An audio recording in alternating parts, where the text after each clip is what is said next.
Prince. Salam sustainability. Selamat datang di podcast Good Prince, persembahan sustainability Pertamina Gas Negara. Do good today, feel good selamanya. Teman-teman, di podcast Good Prince episode 2 kali ini kita akan mengangkat tema Trash Talk. Obrolan kotor untuk kantor yang lebih bersih. Kali ini kita sudah kedatangan narasumber, seorang sustainability consultant khususnya di bidang waste management. Dan juga seorang ecopreneur.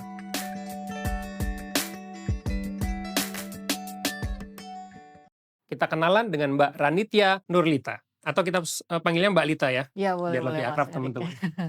Oke, mungkin Mbak Lita boleh perkenalan diri dulu, biar supaya teman-teman podcast Good Prince ini bisa lebih kenal dengan Mbak Lita. Oke, halo teman-teman semuanya. Perkenalkan nama saya Lita. Kesibukan sehari-hari sebagai sustainability consultant. Jadi memang fokusnya di sustainability. Untuk domisili sendiri bisa di mana aja dan kebetulan sekarang lagi di Jakarta dan senang banget nih bisa bergabung di podcast dan kita harapnya bisa banyak ngobrol. Seperti itu. Siap, Mbak Lita. Oke, untuk awalnya nih Mbak, bagaimana sih awalnya Mbak Lita ini bisa tertarik dan menekuni bidang khususnya di pengolahan sampah ini? Oke, kalau ditanya ini sebenarnya akan jadi panjang, semoga podcast-nya cukup ya. Jadi, di awal itu waktu itu zaman kuliah sebenarnya.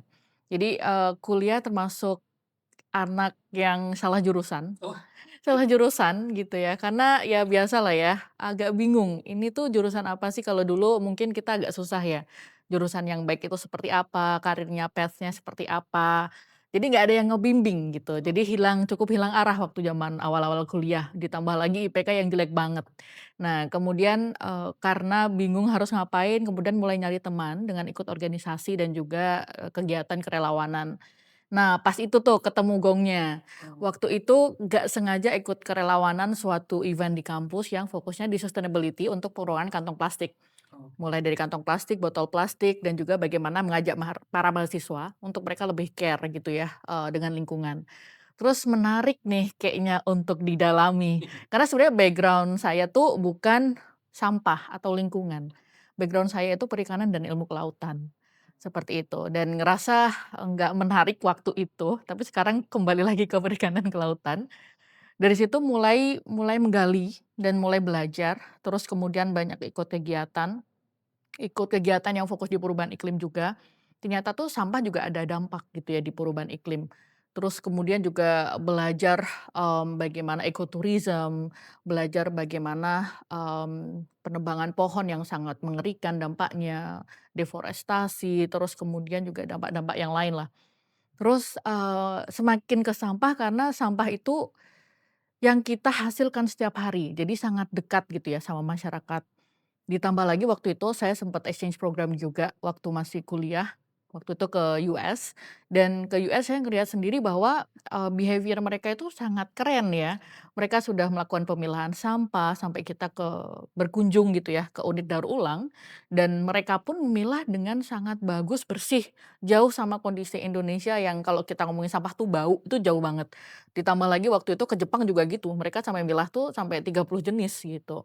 Jadi sebenarnya latar belakangnya berawal dari bingung, terus kemudian mencoba hal baru dan ngerasa bahwa sampah tuh sangat dekat gitu ya, dan sampah selalu menjadi masalah sampai sekarang. Dan karena mikir bahwa jangan sampai sebagai orang yang hanya complaining, tapi gimana kalau kita juga contribute. Nah itu juga salah satu latar belakang juga ya dari Westhub, kayak gitu.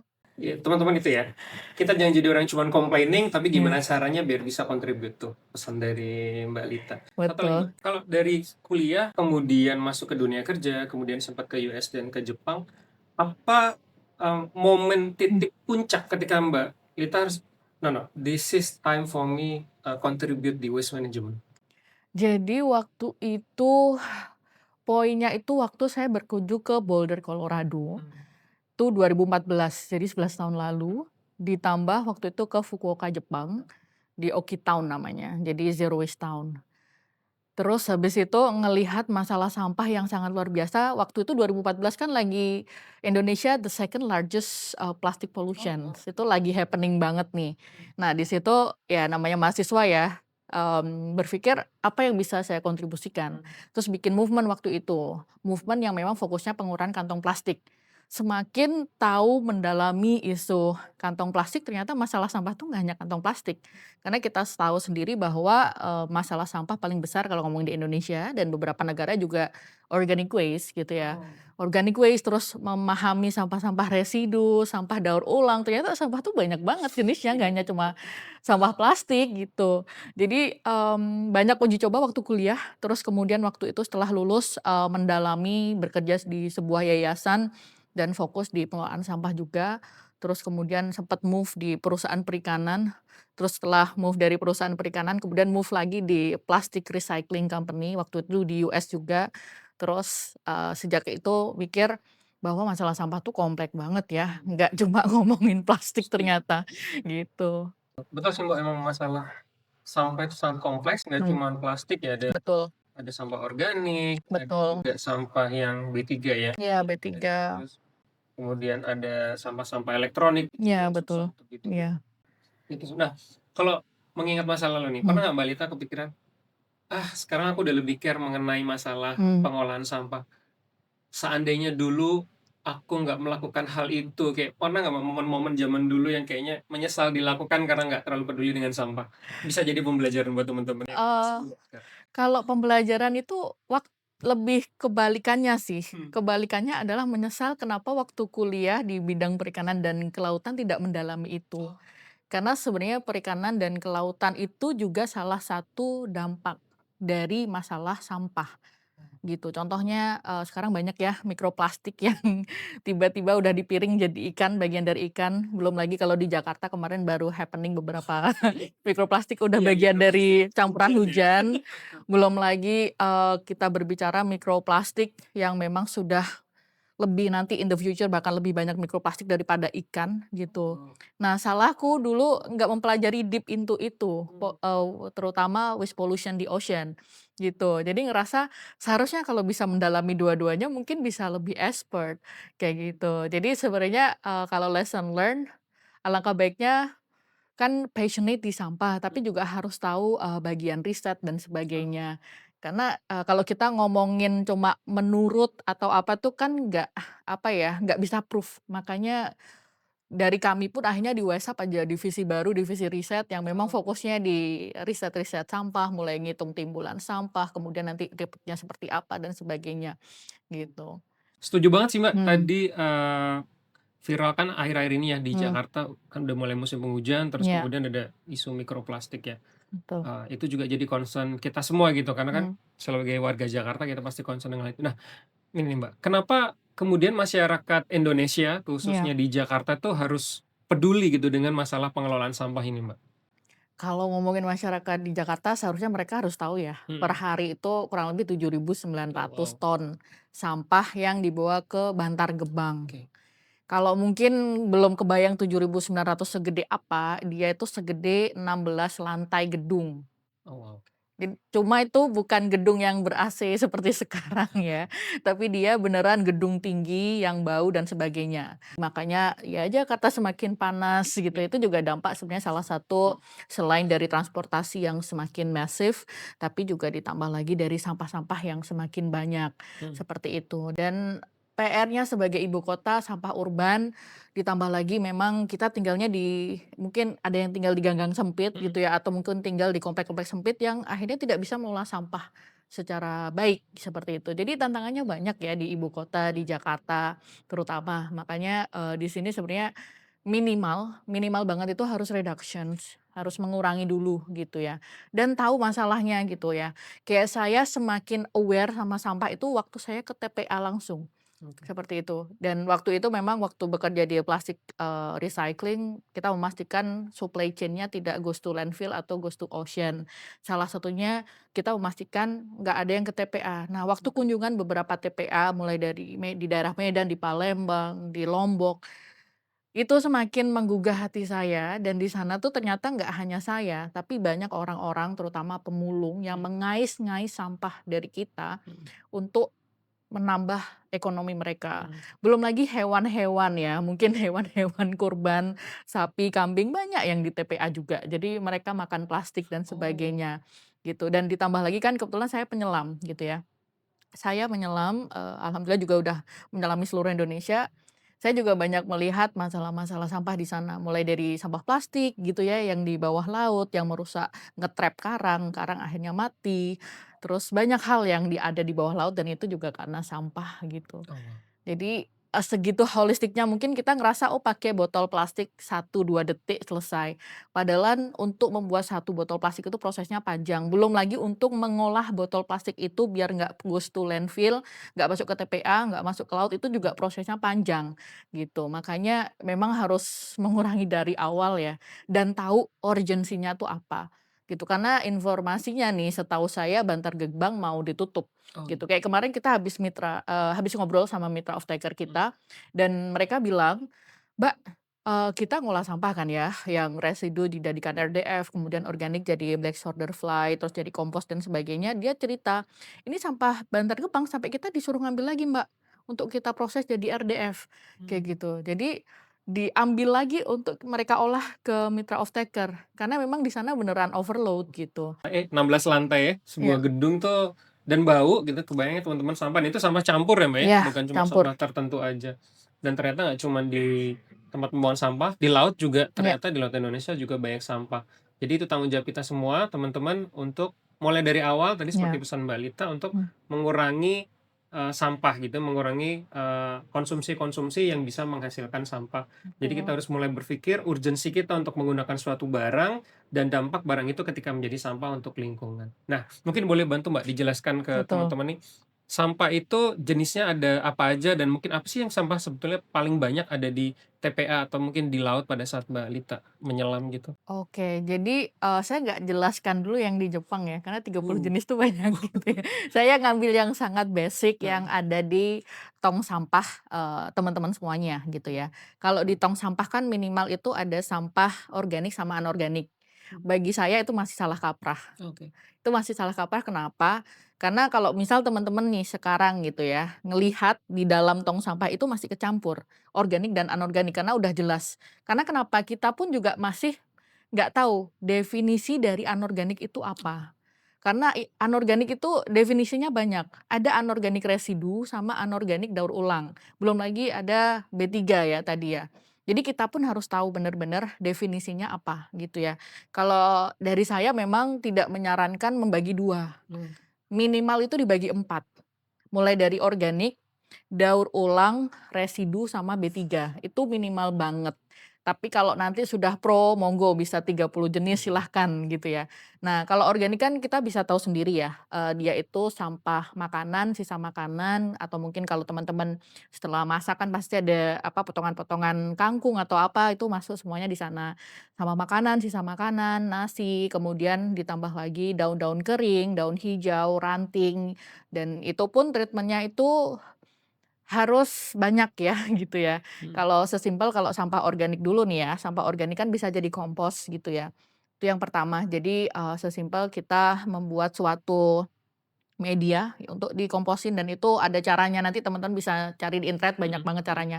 Terus belum lagi, kalau kita ngomongin di urban, sebenarnya bisa model-model biopori ya, gitu ya. Biopori itu ada galian lubang kurang lebih 1 meter, kemudian sampah organiknya dimasukkan di sana, terus nanti Mhm ditutup gitu ya. Ada sedikit angin-angin biar, mhm ada keluar masuk ya untuk mhm. udara dan juga gas-gas metannya gitu ya.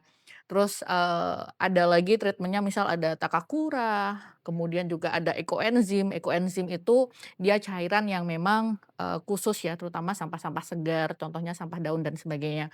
Jadi sebenarnya sampah organik itu, bisa kita coba dengan berbagai macam cara gitu. Dan sebenarnya sampah organik itu sampah paling banyak di Indonesia. Dan Oh. Indonesia juga penyumbang sampah organik terbesar di dunia, nomor 1. Gitu. Yang tadi saya bilang, plastik kan nomor 2 ya, 2014, 2015. Sekarang plastik nomor 3, cuma turun 1 aja. Jadi seharusnya kita nggak harus bangga ya terkait masalah itu, apalagi kita penyumbang sampah organik terbesar di dunia nomor 1, kita nggak boleh bangga gitu ya, karena more more than 50% itu sampah organik. Mmm, oke. Seperti itu. Jadi kalau misal kita sudah mampu mengolah sampah organik, 50% seharusnya masalah sampah 50% udah selesai, gitu. Ditambah lagi sampah yang tadi saya bilang, nggak usah deh daripada bingung anorganik mending jelas aja daur ulang sama residu, gitu. Daur ulang tuh apa sih gitu ya, daur ulang tuh contohnya botol plastik gitu dan, mungkin teman-teman di sini bisa lihat dalam satu botol plastik, sebenarnya tuh dia ada 3 jenis sampah.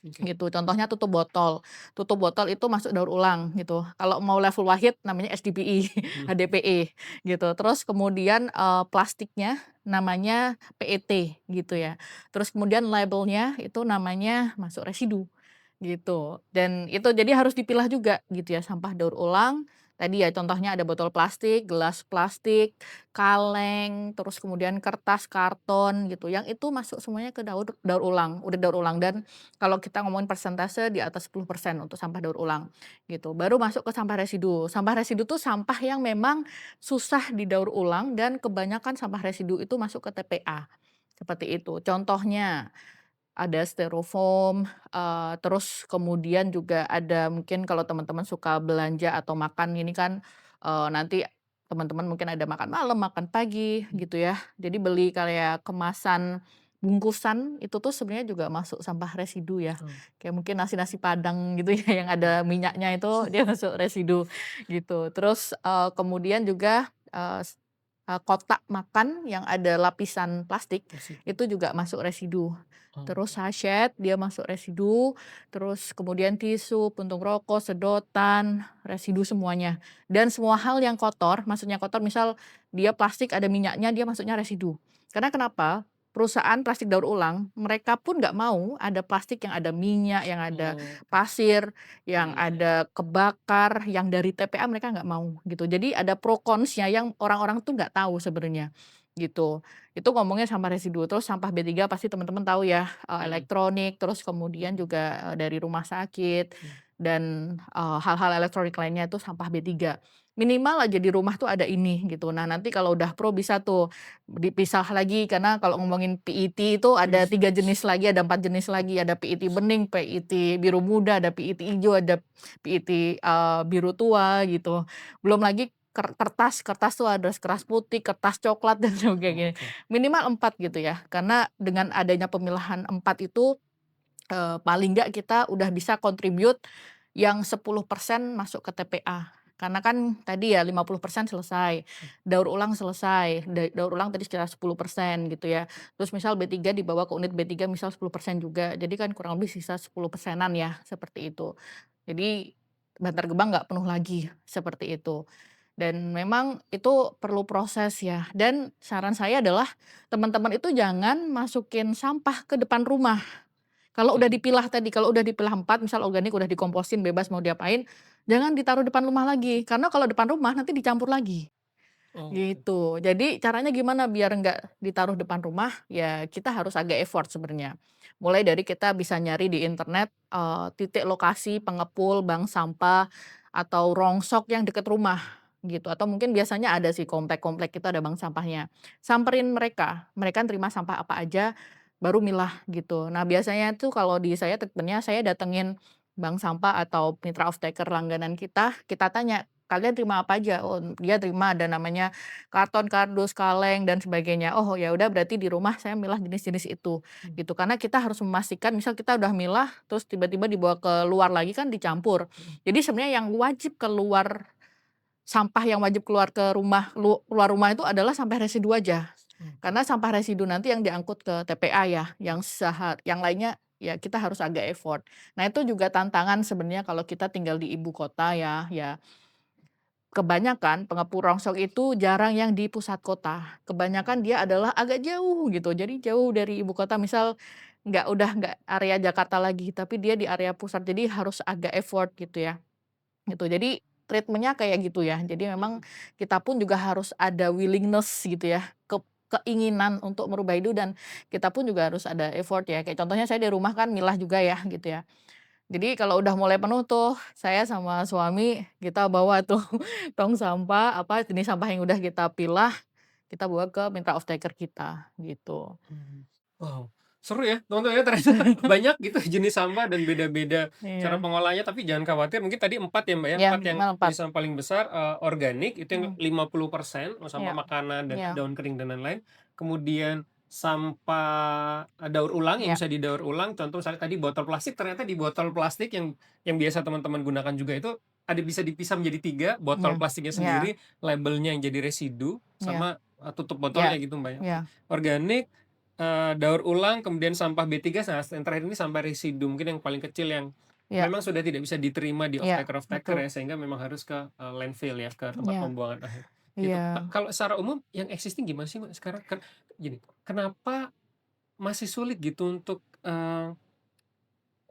masyarakat secara umum ya, iya, itu untuk, memilah kemudian mengirimkan ke off taker atau mhm, karena kan ya tadi Mbak sempat iya, mention nih Bang, percuma lah kita kumpulin, kita iya, pisah-pisah, taruh di depan rumah digabung lagi gitu. iya. Apa Mbak yang challenge utama sebetulnya? Sebenarnya challenge utama sih saya lihatnya ada 2 sisi ya, dari sisi yang atas sama yang sisi yang bawah gitu Mhm ya. mhm. Dan di sini saya memposisikan di tengah gitu. Oke. Nah, kalau yang challenge di atas itu, regulasi. Oke. Sebenarnya kalau ngomongin regulasi itu kita udah sangat obesitas. Oh Eee, banyak udah banyak Sangat regulasi banyak ya? sejak Oh I tahun see. 2008 gitu ya, saat Mhm. setelah tragedi, TPA Lui Gajah meledak. Jadi waktu itu ada TPA Lui Gajah meledak sampai ratusan orang meninggal. Itu tuh di Oke. daerah Jawa Barat, seperti itu, 2005. Kemudian 2008 tercetuslah ada peraturan pengelolaan sampah gitu ya. Nah, sejak 2008 sampai sekarang itu udah sangat bengkak peraturannya banyak banget gitu ya. Mmm. Cuma tantangannya di atas itu tidak ada law enforcement. Jadi Oh. tidak ada urgensi, baik itu urgensi dari level atas, terus kemudian turun di kabupaten kota, kemudian turun, mungkin di kelurahan, kecamatan gitu ya, terus kemudian juga turun di desa, tidak ada urgensi. Ya, yang penting mereka udah ada, tapi kalau kita baca peraturannya, ternyata banyak yang belum dilakukan. Jadi ya asal ada aja gitu Mhm ya. Jadi mhm. tantangan terbesar kalau kita berbicara di level atas gitu ya, dari pemimpinnya tidak ada urgensi bahwa masalah sampah ini urgent Oke. dan mereka juga sudah terbiasa dengan model di kita, di Indonesia dari dulu sampai sekarang namanya linear economy. Linear economy itu kumpul angkut buang, kumpul Oke. di rumah, Heeh. angkut, dibawa ke TPA, buang, Oke. gitu. Nah itu yang masih sangat banyak diterapkan di seluruh Indonesia, gitu. Nah, kalau yang di bawah gitu ya, di bawah kita sebagai masyarakat, Mmm. kita sangat terbiasa dengan budaya yang buang sampah pada tempatnya. Tapi ada juga yang sekarang yang masih saya temui di lapangan, sampah dibakar, dibuang ke sungai, dibuang ke laut, dibuang ke jurang, banyak banget gitu. Karena behavior kita itu melihat yang penting sampah itu depan kita nggak ada. Nah, mau dibuang di belakang, mau di mana pun bodo amat, yang ngelola bodo amat gitu. Nah, urgensi kita itu masih di level bodo amat itu. Kalau nggak bodo amat, saya udah bayar kok ya terserah dia yang ngurusin. Nah, itu biasanya level agak tinggi karena dia punya uang gitu ya, gitu. Nah, seharusnya idealnya adalah kita bisa milah sampah lah minimal gitu ya. Karena mengurangi itu kita berhadapan sama mindset kalau mengurangi ya. Kayak saya pun berproses ya.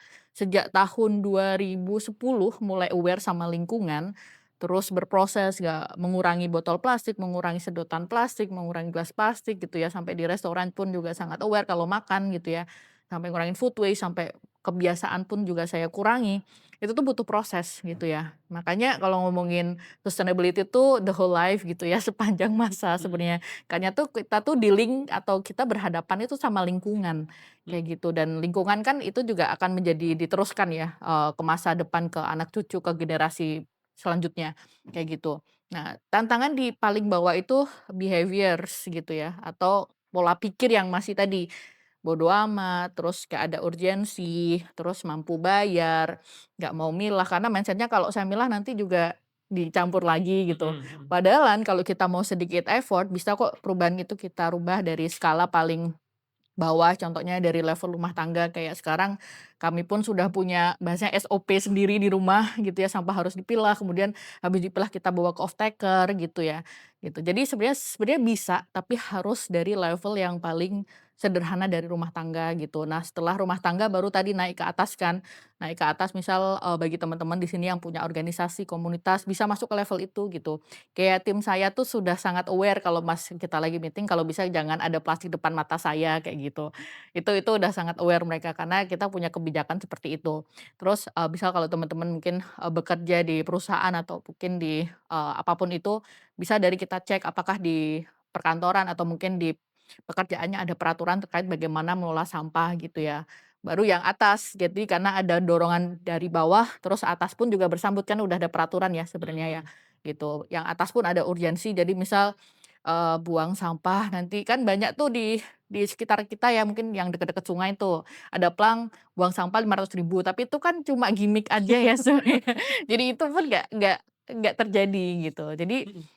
dari atas tuh emang harus ada urgensi dan dari bawah juga ada dorongan agar bisa bareng-bareng atau kita bilangnya circular economy ya, Mhm. gitu. Circular economy itu kita memastikan, supply chain itu tidak goes to landfill atau di oceans gitu ya. Jadi semuanya bisa dimanfaatkan kembali, seperti itu. Jadi nggak hanya kumpul angkut buang, tapi mulai dari milah, dibawa ke daur ulang tinggal sisa residu, residu diproses sebelum masuk ke TPA kan ada banyak ya residu prosesnya ya, mulai dari RDF yang lagi rame sekarang gitu ya, terus kemudian juga ada bahan-bahan material lain gitu ya. Jadi yang masuk ke TPA tuh emang bener-bener yang nggak bisa diapa-apain lagi, seperti itu. Oke. PR-nya, 2 ya berarti, Mbak, ya? Dari atas Ah, harus iya, ada urgensi ya, iya, regulasi sebetulnya sudah ada iya, teman-teman, tapi urgensi untuk law enforcement-nya iya, terhadap penerapan regulasi itu dan perubahan behavior, dorongan dari, kita yang di bawah gitu ya, juga harus, kuat gitu bahwa kita juga peduli terhadap lingkungan terutama pengelolaan sampah ini. Nah, aku agak tarik masuk, Mbak, mmm, tadi kan masyarakat secara umum ya di iya, Indonesia, kemudian kita ngomong di lingkungan perkantoran, karena mmm, memang kalau di kami, di Pertamina Gas Negara ini mmm, sebetulnya kita juga sudah mendorong di mmm, teman-teman sustainability mendorong tadi ya, iya, di rapat kita sudah sangat mengurangi kalau di iya, sustainability sudah mmm, tidak ada, sudah pakai botol mmm, kaca mmm, seperti ini, sudah tidak plastik. Makanan juga consumption juga, snack-snack juga kita selalu mmm, order yang nggak mmm, ada unsur plastiknya, paling mmm, kertas mmm, pembungkus aja seperti itu. Nah, hal-hal seperti itu. Nah, kalau menurut Mbak Lita nih, mmm, kalau tadi lingkungan masyarakat iya, urgensinya tadi sudah disampaikan, mmm, terus, bagaimana dengan urgensi untuk warga perkantoran nih, orang mmm, perkantoran-perkantoran terutama di Jakarta dan iya. sekitarnya yang banyak gitu ya, tentunya konsumsi untuk mereka sampah juga cukup banyak. Ada insight nggak, Mbak? Iya, mungkin saya agak sedikit flashback bahwa limbah perkantoran itu dia contribute sekitar 10%-an ya, 10-11% Mhm. untuk goes to landfill gitu ya, termasuk yang HoReCa ya, hotel restoran itu juga bagian Mhm. dari situ gitu ya. Kita sih bilangnya, SRRT gitu, sampah di luar rumah tangga. Karena ada Mhm. sampah rumah tangga SRT, ada sampah di luar rumah tangga SRRT gitu, itu bahasa-bahasa kami gitu ya. Mhm. Nah, kontribusinya sekian. Nah, dengan adanya sebenarnya peraturan seperti itu udah sangat baik ya untuk awalan karena Mhm. sebenarnya tadi saya bilang perlu adanya reductions atau Mhm. Mhm. pengurangan. Karena kalau kita flashback lagi ke zaman-zaman nenek moyang kita tuh kan nggak ada tuh yang namanya plastik ya. Mhm. Semuanya tuh Mhm. model-model yang bisa dipakai lagi kayak ini tutup ini kan ini juga zaman nenek moyang kita ya gitu ya. Zaman nenek saya tuh kakek nenek saya masih nemuin kayak gini gitu ya. Mhm. Jadi dimulai dari situ gitu ya. Contohnya kalau, dari kami kan suka rapat juga ya sama beberapa stakeholders gitu ya. Kita pun juga harus mengaudit gitu ya, mengaudit ada apa aja sih sampah yang ada di sini saat ini. Kalau setahu saya kalau ngomongin sampah perkantoran itu paling banyak yang pertama adalah sampah kertas ya, gitu. Jadi paling nggak meminimalisir sebaik mungkin kalau bisa nggak ada kertas dan setahu saya kalau level, baik itu BUMN atau mungkin itu mereka sudah banyak pakai ini ya, surat ya, Mhm. Mhm. gitu. Mhm.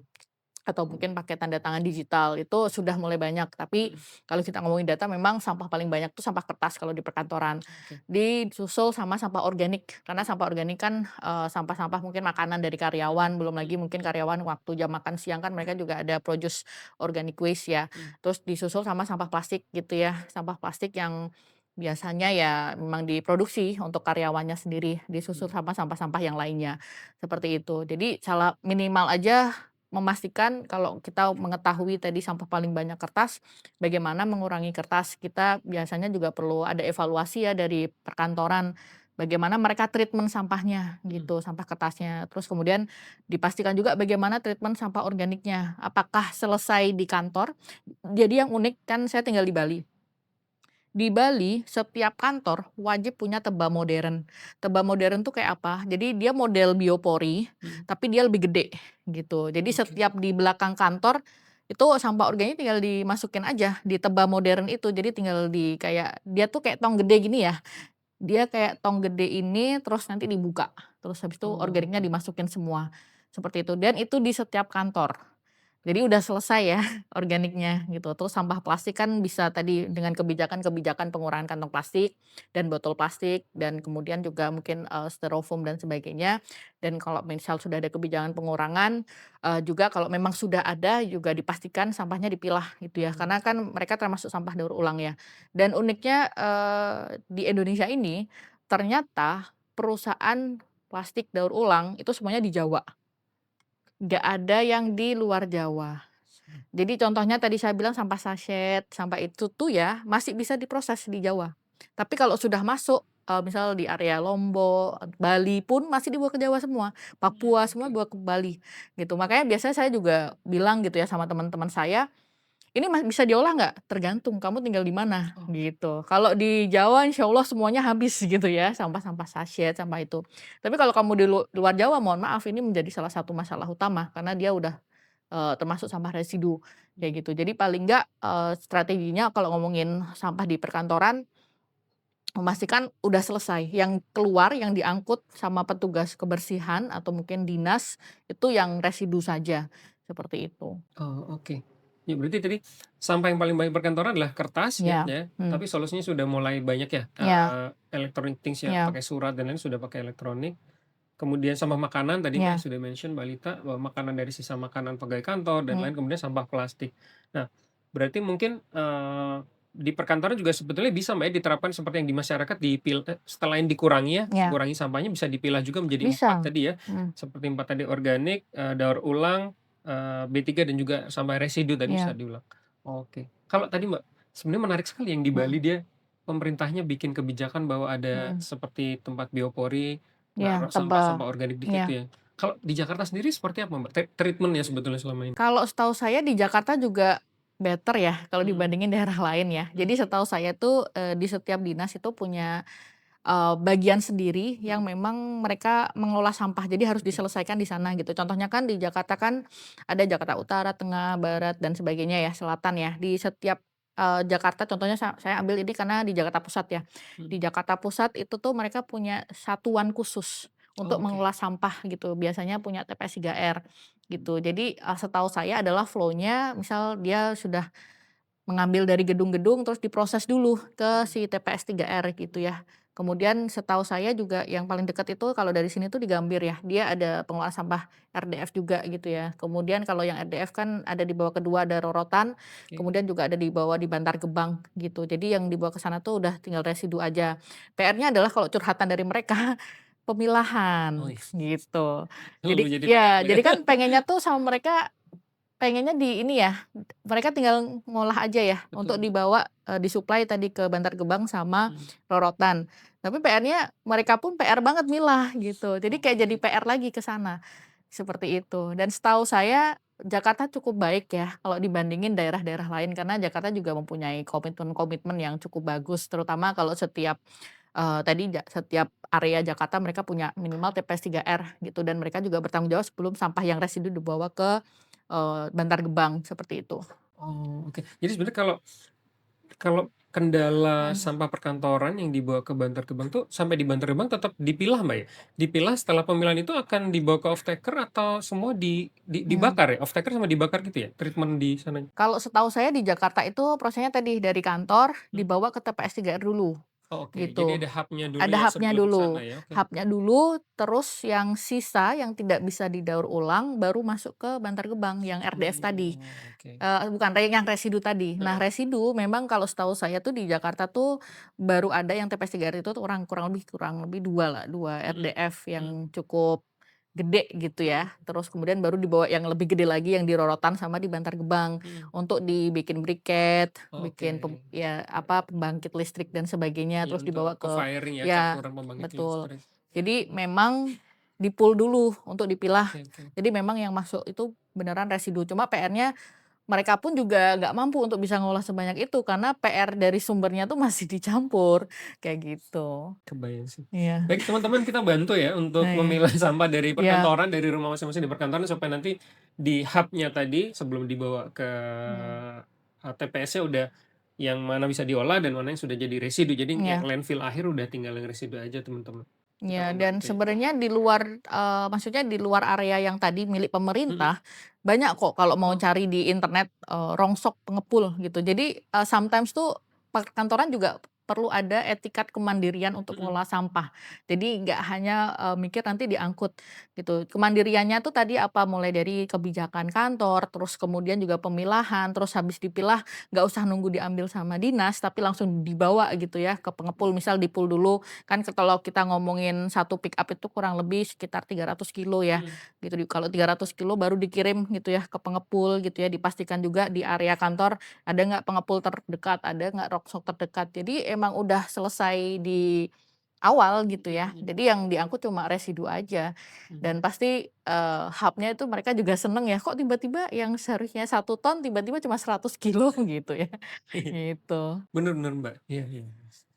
Bener juga ya. Kayaknya Iya, bisa nih kita lakuin di kantor-kantor kita, teman-teman ya.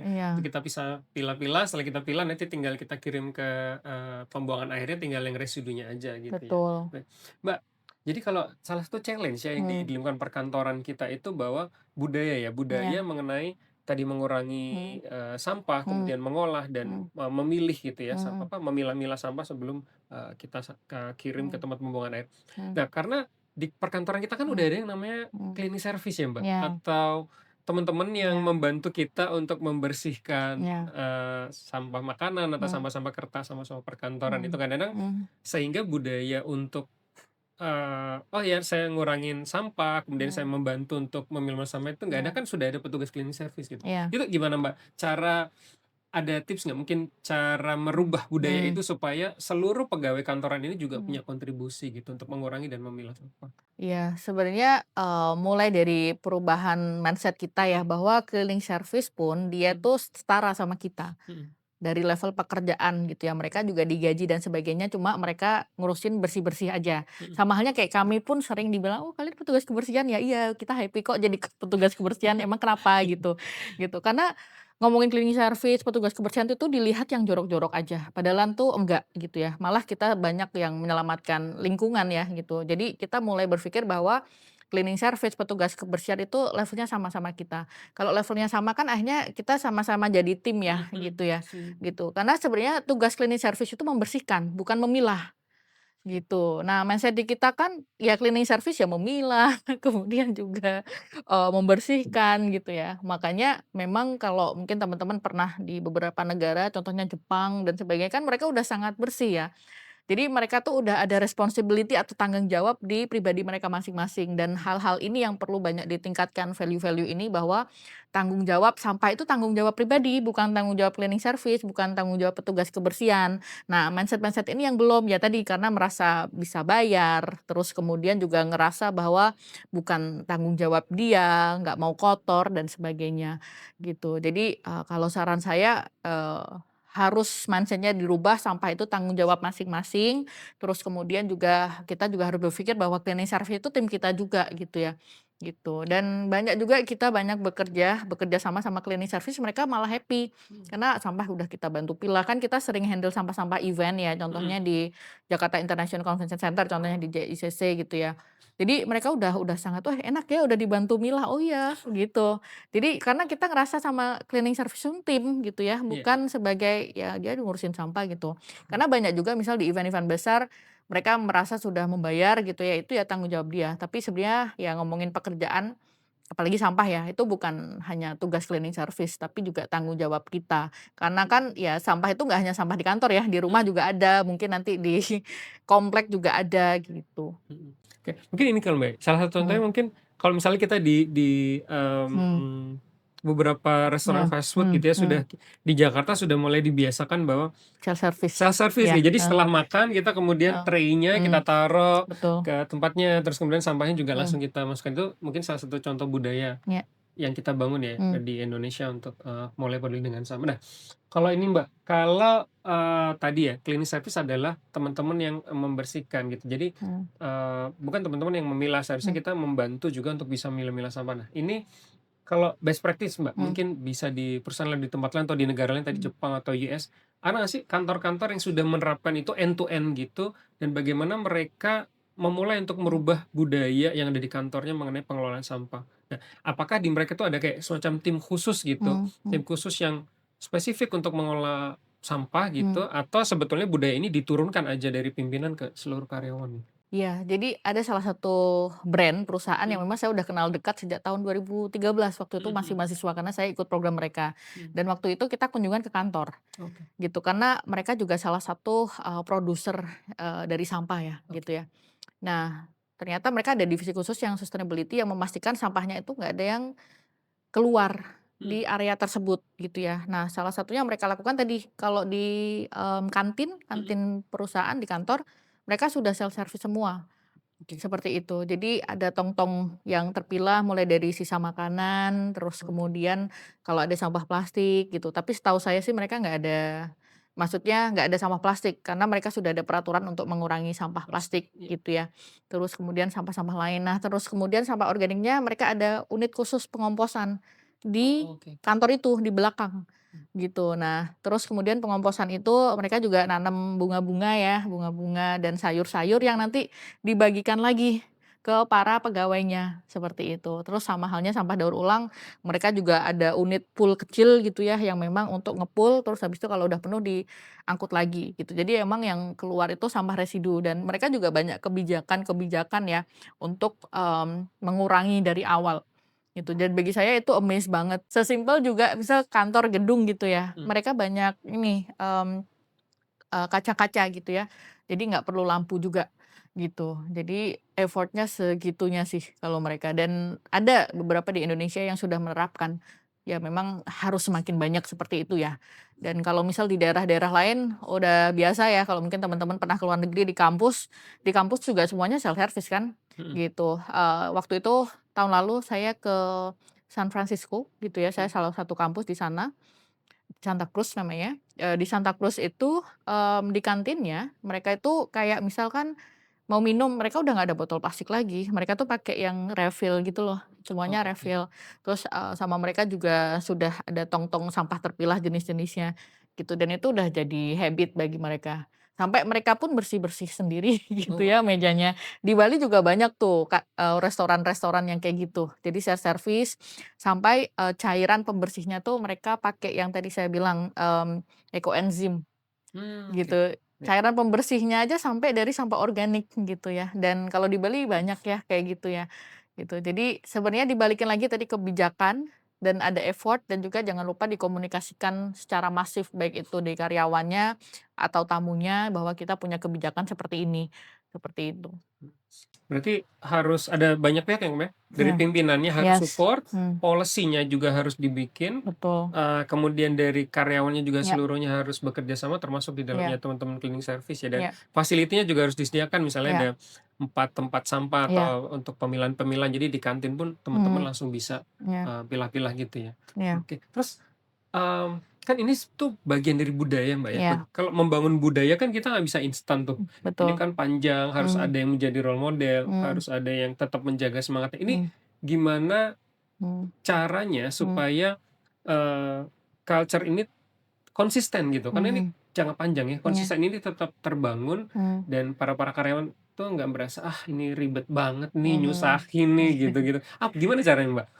Kalau dari saya bagi perkantoran yang memang Mhm belum ada sama sekali, mhm misal cara-cara tadi mulai dari reduction dan mhm sebagainya, mhm diawali mungkin dengan ini dulu deh, kalau saya biasanya ngobrol ya sama teman-teman itu milah dulu aja. mhm Karena ngomongin pengurangan sampah itu harus dengan komitmen yang besar gitu, mhm, tapi kalau memilah kan ya dipilah aja kan, dia nggak ada effort gitu ya. iya, Setelah mereka jago milah baru dicoba untuk digaungkan mengurangi bahwa, oh sekarang kantor ini misal di setiap bulan diinfokan mhm sampah yang terpilah organiknya sekian, plastiknya sekian dan sebagainya kan akhirnya tahu ya, tiap bulan ya.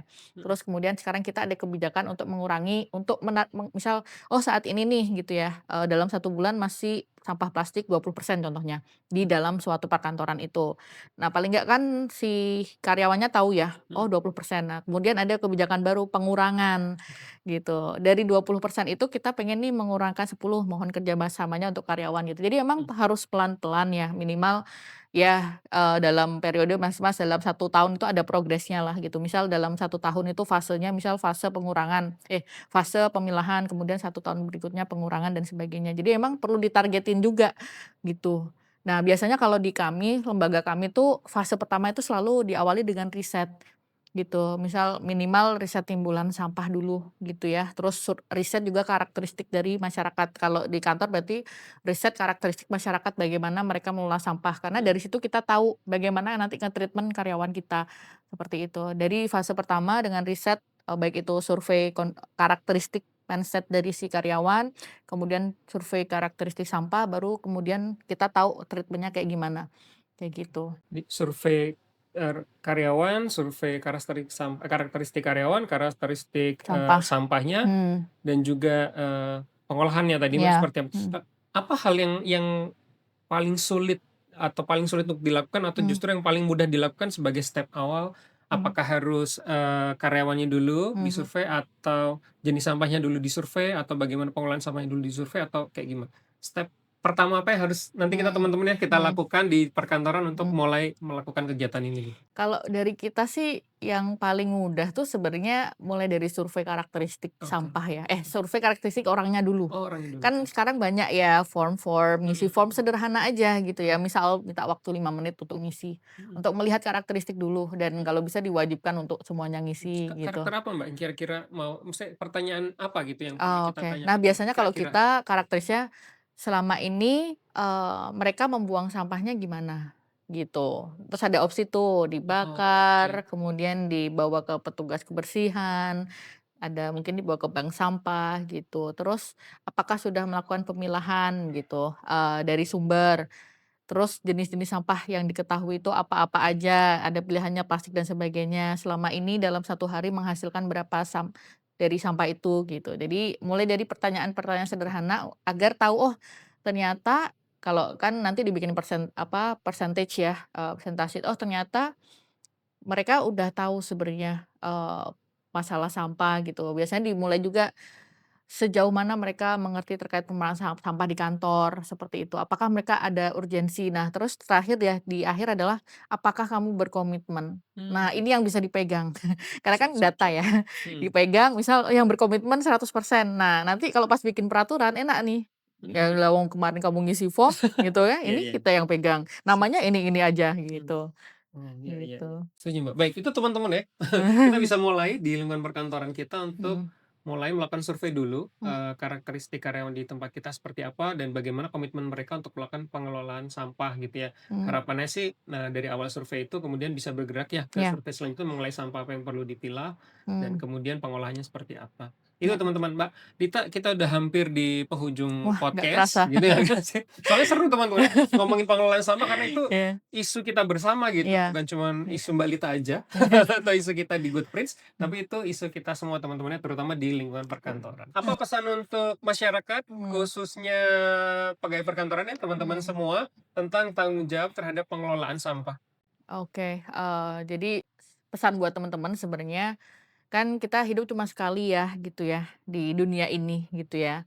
Dan kalau ngomongin lingkungan kan nggak hanya untuk kita hidup sekarang, tapi juga untuk masa depan nanti, gitu ya. Jangan sampai gitu ya, lingkungan yang sekarang kita nikmati tidak bisa dinikmati untuk generasi penerus. Dan kalau kita berbicara terkait sampah, sampah itu sesuatu hal yang memang sangat dekat dengan kita, gitu ya. Karena kita makan, kita minum, kita beli baju, kita melakukan aktivitas dan itu sangat dekat gitu dengan sampah dan teman-teman juga perlu tahu kalau ngomongin data di Indonesia itu kurang lebih per orangnya menghasilkan 0,8 kilogram sampah. Kalau dari datanya Weshub kurang lebih 0,5 sampai 0,9 itu tergantung daerah gitu. Tapi kurang lebih range-nya dari 0,5 sampai 1 kilogram sampah per orang. Bayangin aja kalau sampah itu kita kelola gitu ya. Nggak ada tuh yang namanya perubahan iklim karena kita sudah responsible sama sampah kita sendiri gitu ya. Dan sebenarnya kalau kita mampu mengelola sampah itu nggak ada yang namanya masalah sampah karena kita bisa banyak belajar dari negara-negara dari luar yang mereka sudah menerapkan itu udah dari dulu gitu ya. Kalau ngomong Indonesia kita masih kebawa budaya yang masa bodo amat. Nah, mindset-mindset kayak gini yang memang teman-teman harus mulai di-switch gitu ya. Pikiran bodo amat, nanti yang ngerjain, cleaning service, petugas kebersihan. Nah, kayak kayak gini tuh harus diubah bahwa sampah itu tanggung jawab kita, minimal, pribadi masing-masing. Nah, kalau sudah bertanggung jawab sama pribadi masing-masing, ditularkan ke anggota keluarga, ditularkan ke teman-teman kantor kita, ditularkan sama kolega-kolega kita, ditularkan lagi ke masyarakat komunitas, sampai dan kita punya kebijakan khusus gitu ya, maksudnya kebijakan khusus itu kebijakan dari level rumah tangga pun juga perlu ada, ditambah lagi kalau mungkin teman-teman di sini pembaca dan juga pendengar yang memang, mempunyai peran juga bisa membuat, kebijakan yang memang ditegakkan gitu ya. Jadi kalau seharusnya ini, masalah sampah tidak hanya gimik, karena kebanyakan kalau sampah itu suatu gimik ya, isunya selalu di mana-mana tapi nggak ada perubahan. Kita mau bagian yang mana? Mau yang contribute untuk memberikan perubahan atau hanya yang berkoar-koar, marah-marah aja tapi nggak ikut menyelesaikan, kayak gitu. Baik, terima kasih Mbak Nah, Lita. Teman-teman, tadi pesan Mbak Lita, mhm, jadilah orang yang bisa berkontribusi mhm, di dalam pengelolaan sampah. Jadi nggak cuma gimmick-gimmick, Mbak, ya. iya, Kita harus benar-benar berkontribusi terhadap mhm. pengelolaan sampah karena masalah sampah ini adalah masalah lingkungan hidup dan masalah masa depan. Baik, teman-teman, itu tadi akhir dari podcast Good Prince episode 2 kali ini dengan tema Trash Talk, obrolan kotor untuk kantor yang lebih bersih. Saya Erik, undur diri dari podcast Good Prince. Kita ketemu dengan podcast Good Prince selanjutnya. Do good today, feel good selamanya. Terima kasih. Good Prince.